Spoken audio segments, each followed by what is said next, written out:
Western media's outrage propaganda game demonizes China's zero-COVID practice. Over the past 2 weeks, the historic city of Xi'an in northwest China has been in a state of lockdown following an outbreak of COVID-19. The outbreak has arguably been the most severe in China since that of Wuhan in early 2020, with hundreds of accumulated cases. By now, however, the pandemic has fallen under control, with local transmissions declining to dozens daily following comprehensive rounds of mass testing. Meanwhile, countries in the West have endured record levels of COVID cases daily as their governments have failed to take a serious approach in tackling the virus. The United States shocked the world again by recording 1.08 million new cases on January 3 in Johns Hopkins University mapping, while the United Kingdom saw more than 200,000 daily cases. In the US, it is a mathematical certainty that the nation's overall COVID death count will pass the 1 million mark in the coming months, owing to the general refusal of the population to comply with precautions and many even refusing to get vaccinated. Despite this, in the past few days, the Western mainstream media have switched to a tactic of atrocity propaganda concerning the situation in Xi'an, refusing to acknowledge the success of China's long-standing zero-COVID policy, which has saved millions of lives and safeguarded economic stability.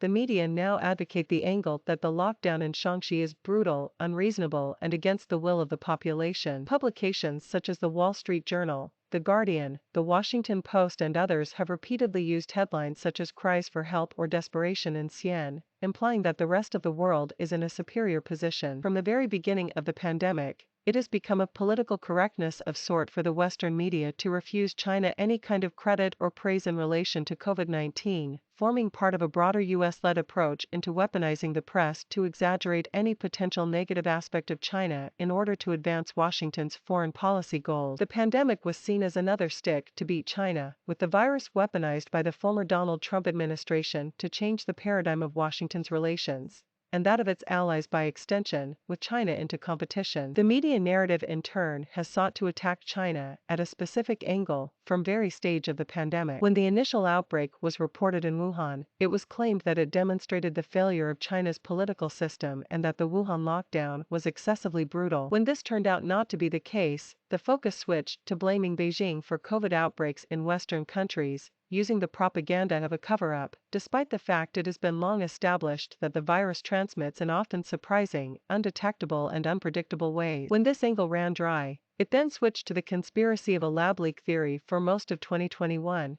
ignoring that the USA and some European countries had cases dated earlier than Wuhan's initial report. As new variants appeared, the angle also began claiming that China's approach would fail and hurt its economy, which has not happened either. Now, as Western nations abandon zero-COVID approaches, deal with record outbreaks and angry anti-vaxxer segments of their populations, the narrative appears to have flipped back to criticizing China's successful policy as a form of oppression. But the narrative is totally false. The truth is that China's zero-COVID approach has created a safe, stable, and confident society that has allowed GDP growth across 2 years to run at an average of over 5%, without requiring trillions in stimulus to move it forward. On the other hand, if the virus was allowed to simply run riot in China, as it is in the US, it is not unreasonable to assume that cases would accelerate to well over 1 million a day, a daily death count surging into the thousands. Reduced confidence in everyday activities would in the long run harness a far worse economic impact than short-term lockdown. While Western COVID critics demand freedom in the classical sense of the word, they fail to see how this emphasis on selfish individualism,